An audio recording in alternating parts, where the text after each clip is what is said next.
Good afternoon, Eileen. I know it's afternoon where you are and it's late morning here where I am. How about you introduce yourself and I'll introduce myself. Hello, everybody, and good morning, Nancy. My name is Eileen Moynihan, and I write children's books and poetry and short stories. And I live in Ireland. And I'm Nancy Kuykendall in the United States in North Dakota. We are 6 hours behind Ireland, I believe, in time. And I write nonfiction and fiction. And Eileen and I today wanted to share our writing processes, because we may not do it exactly the same. And since we write different genres, we may have different ways of going about it. And so we just told you what our genres are. Eileen, children's books and poetry, me, nonfiction and fiction. And also you might see in this video how different our background looks. I am sitting in my office, which is quite eclectic and varied, and as yet, that's my background. I haven't changed it yet. And Eileen, tell us where you are. I'm in the spare bedroom where I usually do my Zoom meetings and other meetings online, but I usually write in the kitchen because it's handy for the kettle and everything else. Yes. And you might see behind me, I have an electric tea kettle back there. And that's very handy. And so I do use a whistling tea kettle downstairs every day, but I have this up here as well for well, I mostly write in the afternoons. And I use this space, which I'm sitting at my desk with everything else behind me. But it does work well for me. And we were going to say a little bit about workspaces.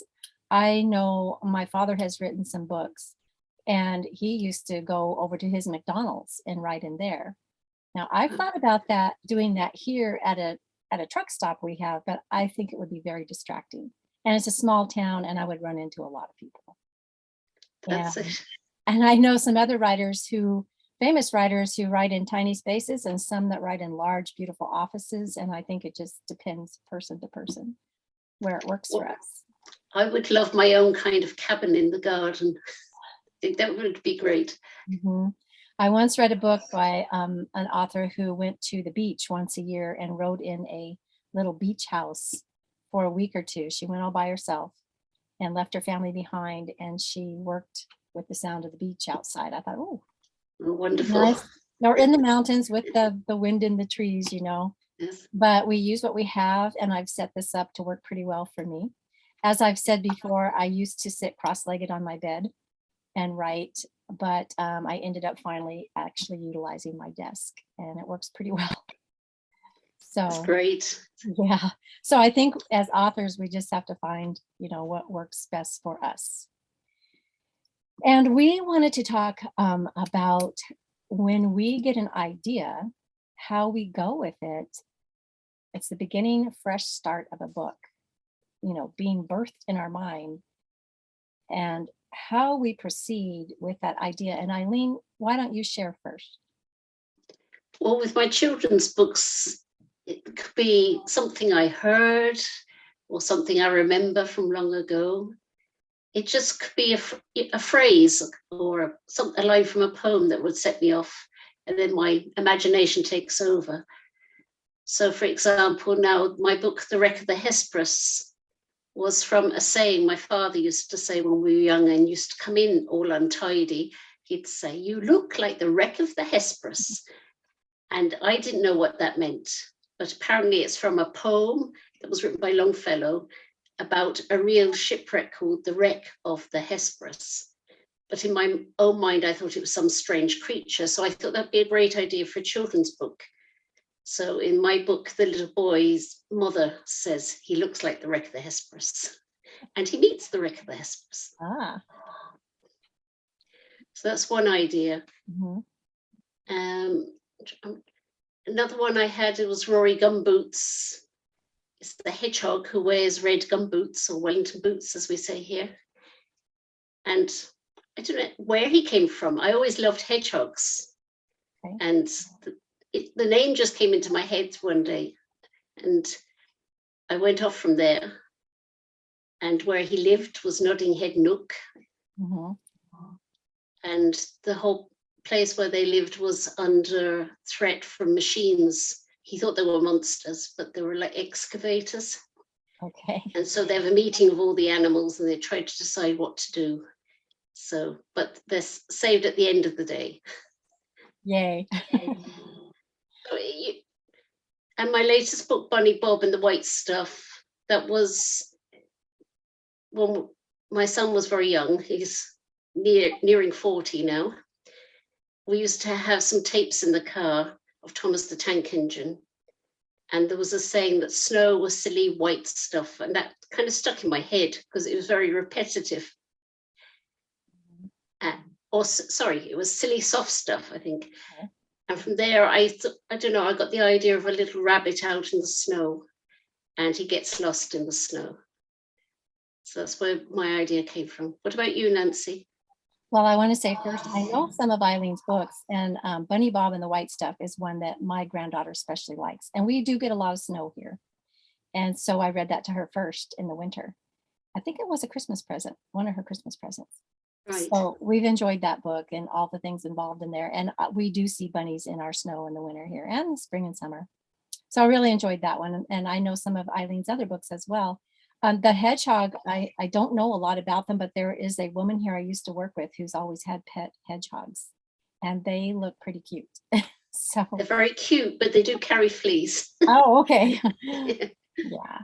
Well, some of my ideas have just popped into my mind. Maybe it's not even something I've been thinking about, but one particular idea that came to me was years ago when I would walk every morning. Well, I still do, but during those walking years, I kept having these stories run through my head that were just about things I encountered as I walked.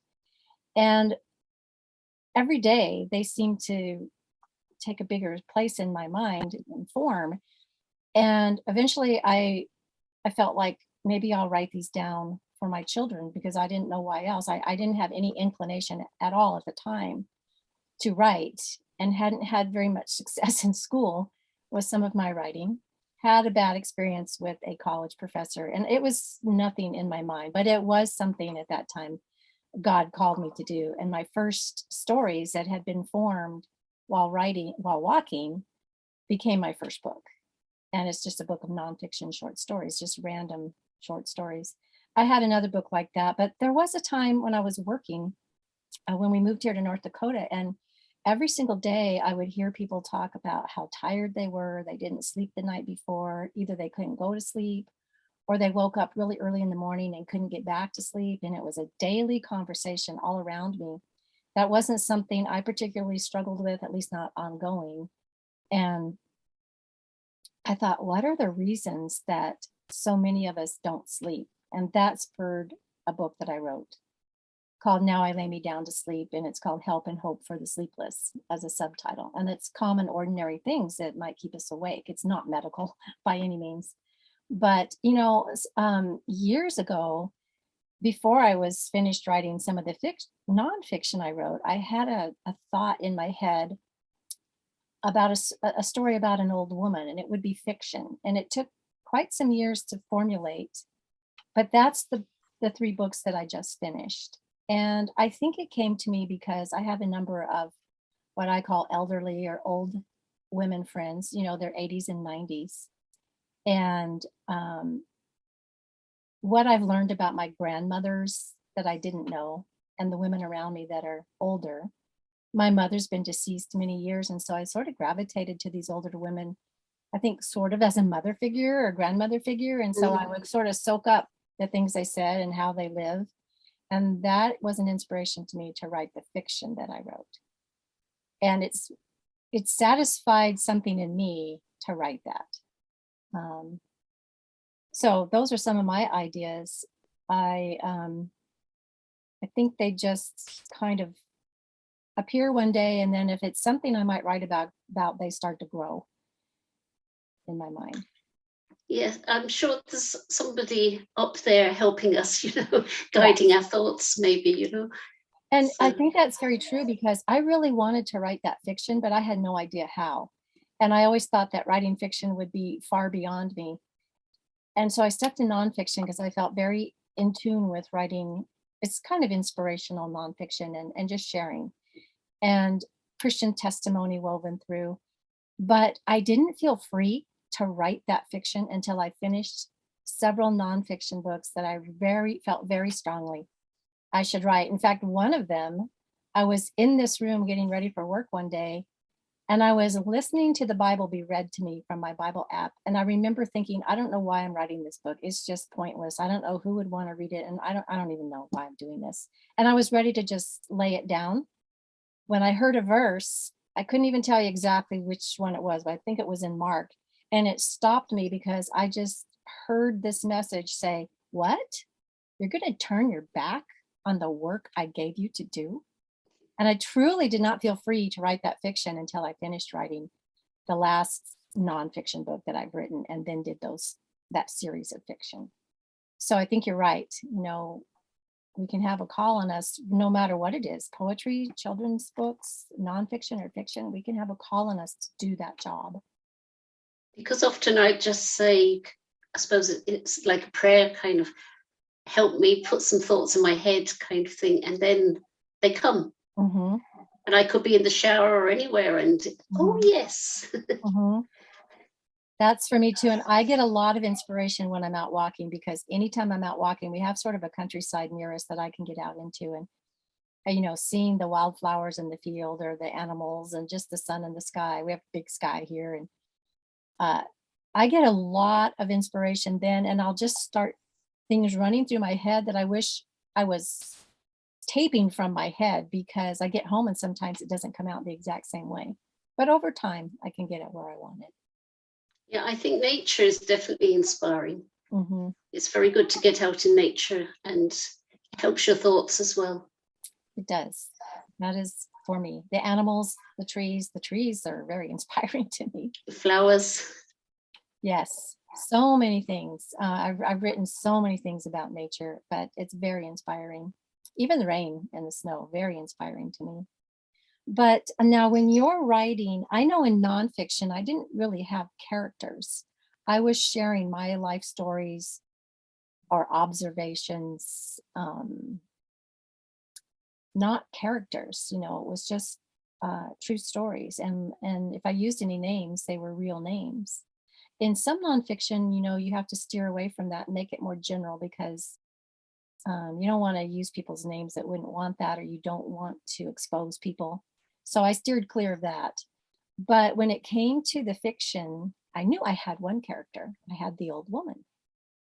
And one of my favorite things in writing that fiction was coming up with character names. So you've written fiction for the children's books. So tell us how you came up with your characters. I love choosing names. Mm-hmm. I always love picking names. I don't know why. And I think now one book I wrote was Frances Darwin Investigates, which is about a 10-year-old girl who she's a bit of a loner, and she spends a lot of time on her own, and she lives with her mother who's working and her grandmother. So she has a lot of time out on her own. And through the book, she begins to make friends, and the grandmother begins to make friends. They all make friends.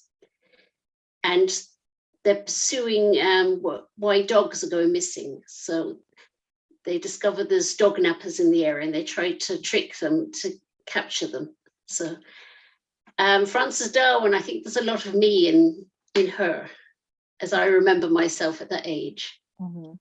I was always going off on little adventures and exploring. Probably I should have done.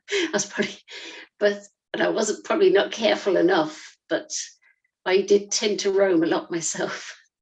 From what I know of you now, you still go off on adventures and roam. I do. Different things. I do that to an extent, maybe not as widely as you do, but I do.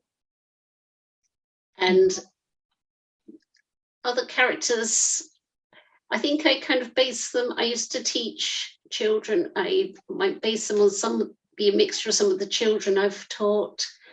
I definitely think it's like they are characters, people but there may be 3 or 4 people in that character. of who you know, Yes. or the way they react might be from something you've noticed in somebody else. I would definitely be a people watcher and observe people and kind of tune into how they react and things. I'm very interested in people. Me too.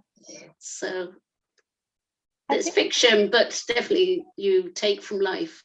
Yes, and that came up in a conversation with me with someone the other day. And I said, well, I know for myself and other authors and famous authors that I've read about, we all draw from life.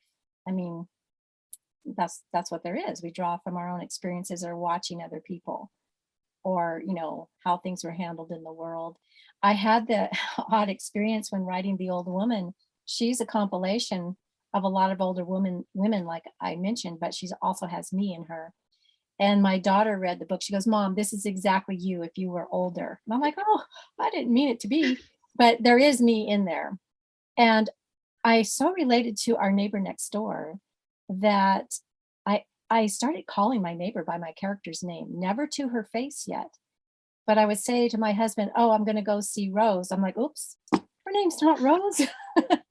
And I don't know why. She just kind of played into my thoughts a lot. Yes. But I pretty much knew what I wanted my main character to be and what she would be like. But I found in writing fiction that I had to do more research than otherwise, because I needed to make sure the time frame was right.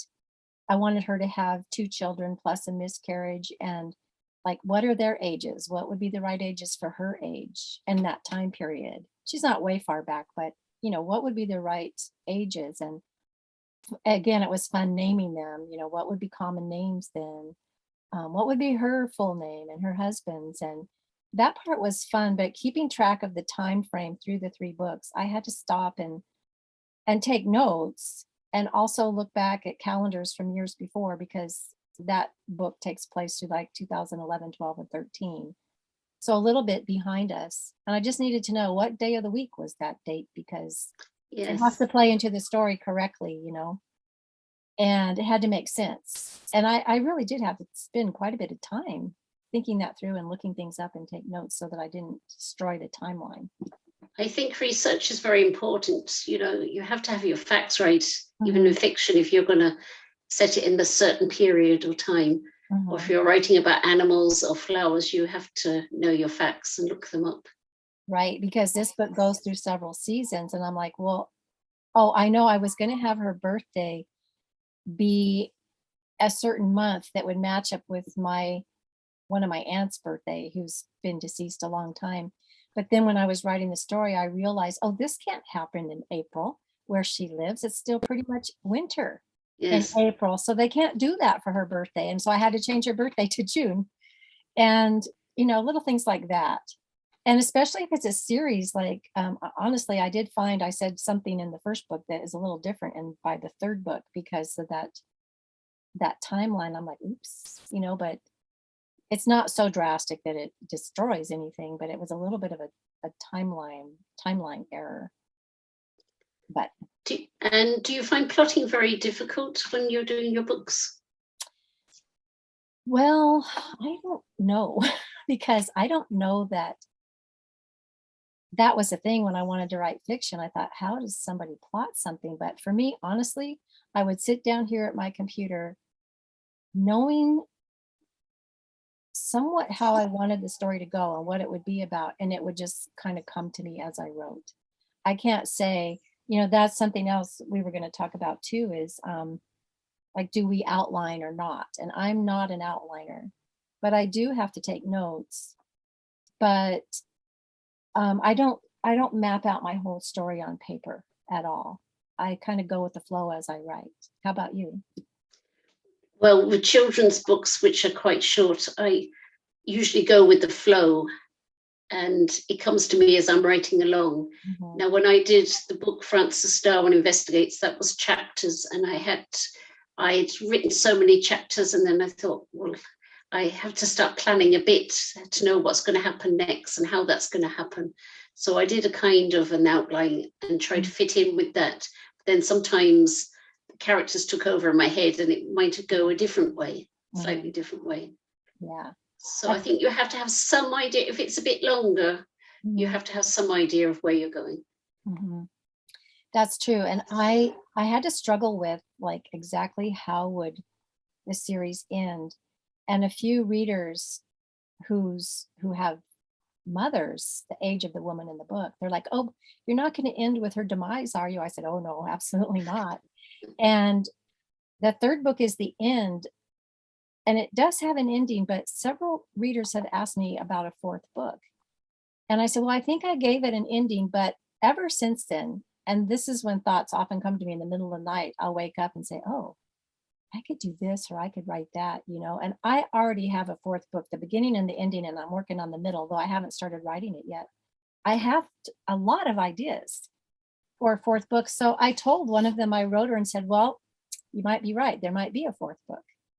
And, but I'm having to think out how that would go again with the timeline, and how much space will it cover before the ending, you know? Do you think that'll be your last book, or do you think you can leave it open just to have an open ending?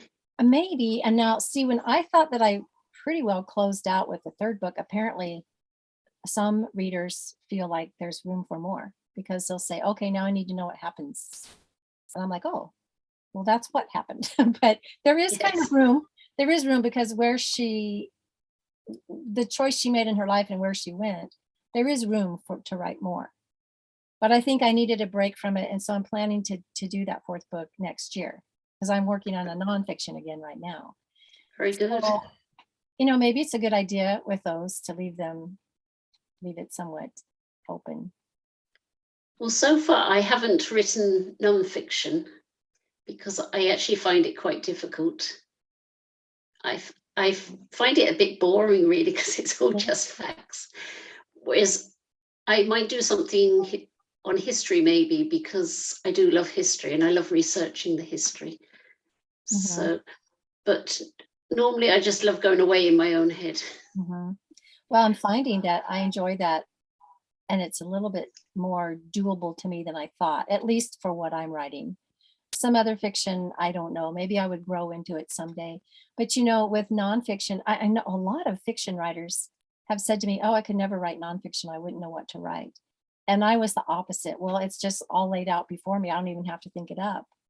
But I did have to write carefully sometimes.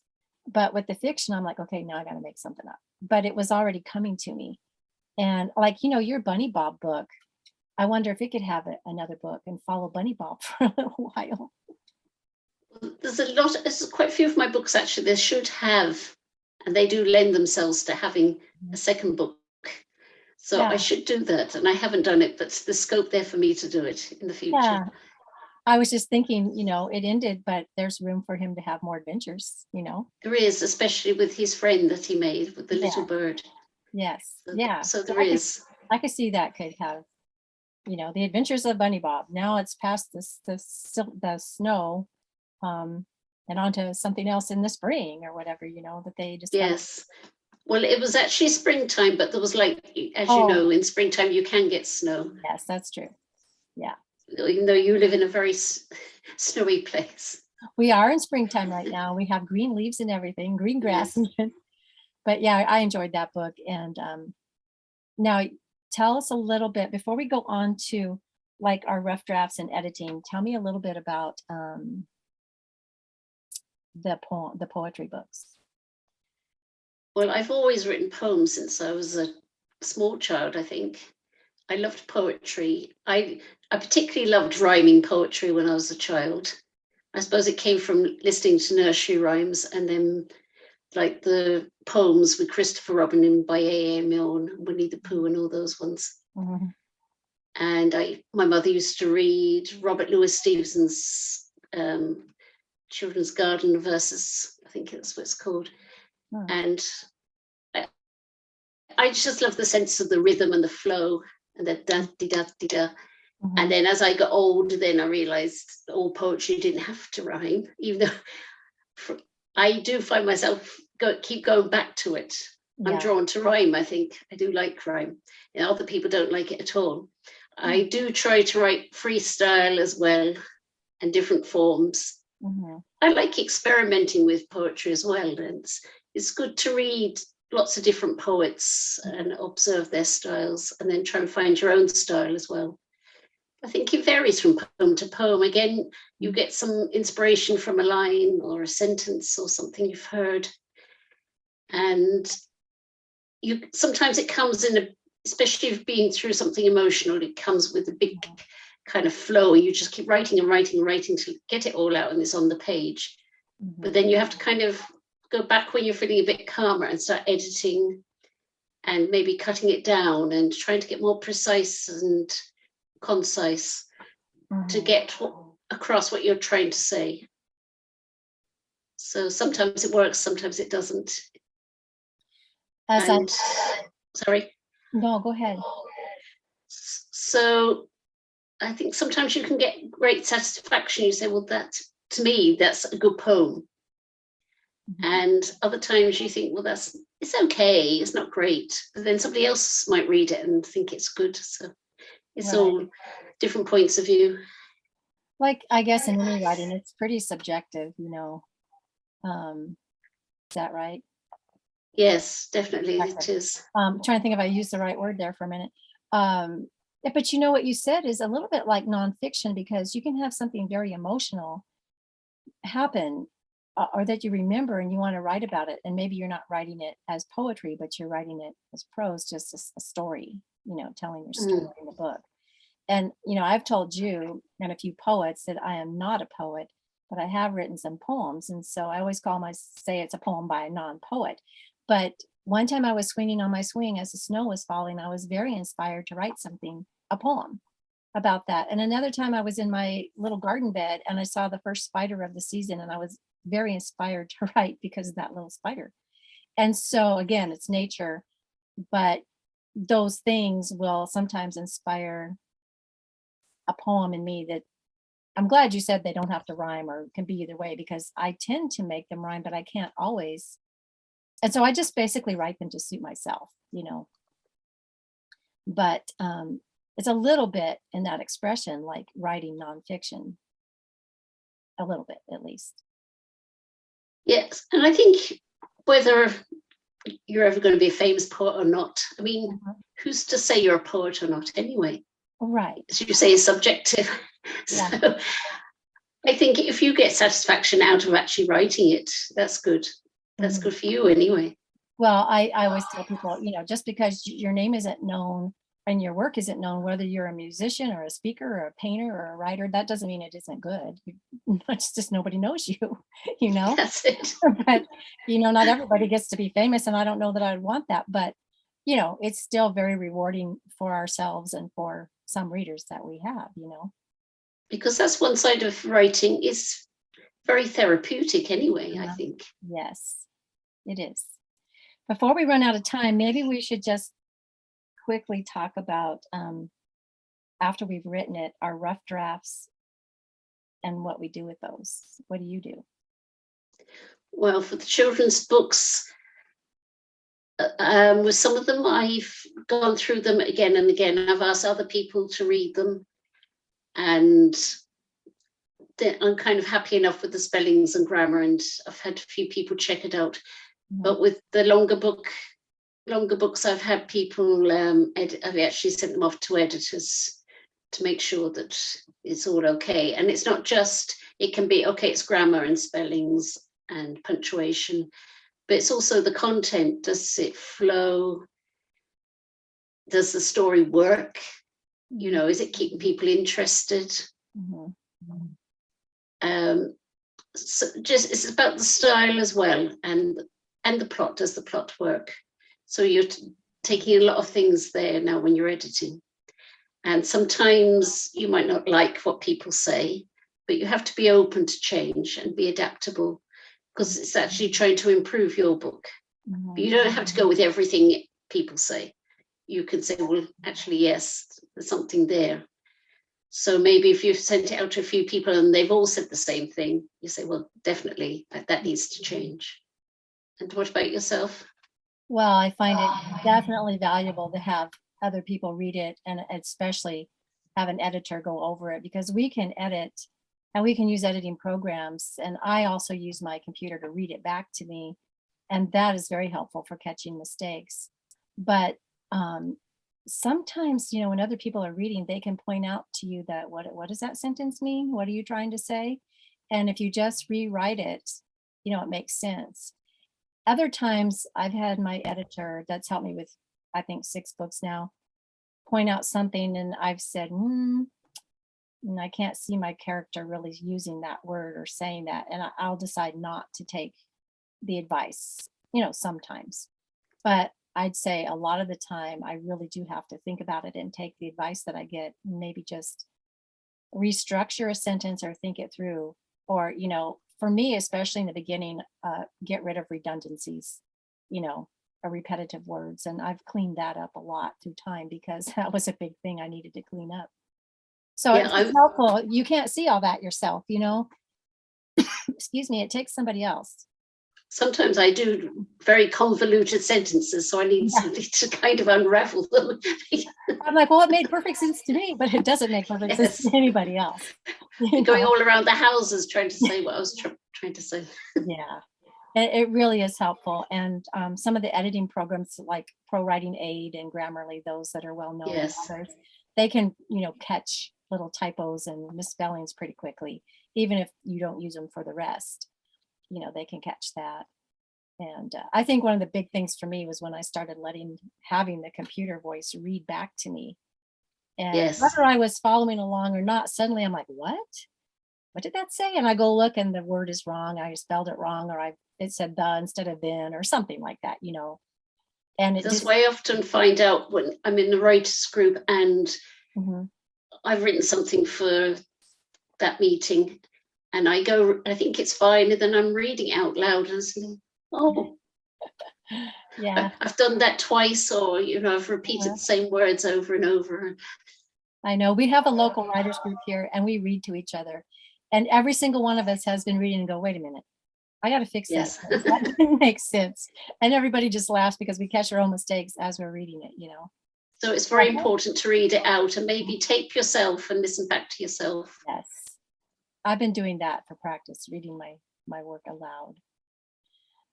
Eileen, we were going to continue. I'm thinking that for the next process after editing, what do you think about this? After editing, and we have our manuscript ready to format, maybe we can save that for our very next video. What do you think? I think that's a great idea. Okay, because it's going into a different subject matter. We had planned to go a little bit farther, but we've covered quite a few other things, pretty deeply. And maybe we could save that because that has quite a bit to it too. And our intent, Eileen and I have agreed, we met each other through Christian Authors Community and Services. And we would not have met probably being on the opposite sides of the ocean. And we have been in the group just about the same length of time you were in, a little bit before I was.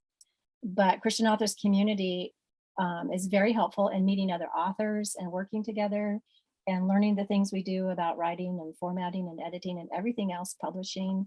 And there are services to help us, with our work if we want to hire somebody within the community. And so I am really happy to have Christian Authors Community and Services and to have met you, Eileen. And yes, they've been such a great help to me and opened my eyes to lots of new ideas. Me too. Like lately they were talking about doing audiobooks, so I'm looking at that at the moment. Yeah. And I'm finding that quite an exciting thing to do. It is. And I've tweaked it a little bit, and I'm reading from a book on my podcast, using that as my audiobook presently. But there's been a lot of resources and a lot of fun meeting people. And what Eileen and I would like to do in chatting through our videos and talking with each other and sharing with each other is also share with other authors within or outside of the group. Maybe especially newer authors who haven't gone through all the processes as many times as we have. So does that make sense to you, Eileen? Definitely, yes. So we'd like it to be a sharing and maybe slightly instructional too. Because we've been learning and are still learning. It's a big, long learning process, but hopefully we can help others too.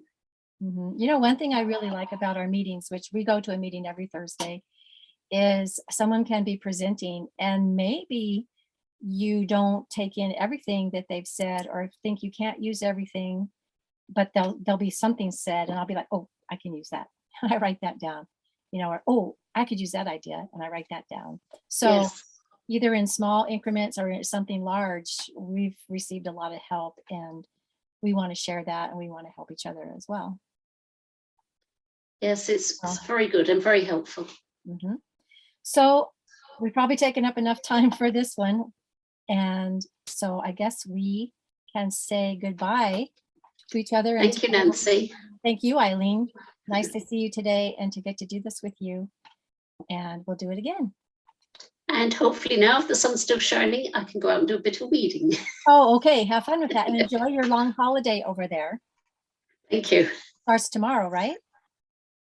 Well, yes, it's the weekend. We've got a bank holiday on Monday Okay. in Ireland. Now, I think in the UK now they have special holidays for the Queen's Platinum Jubilee. Right. Okay. Yeah. But not now, not in the Republic anyway. They would in the North. Yeah. But Well, we won't go into that. You won't be going to that? I said we won't go into that. Oh, okay. Yeah. Well, enjoy your reading. I think I can probably do something similar today outside. So you have a good day and I will see you again. Right, thank you. Thank you. Bye. Bye, everyone. Thanks Bye. for listening.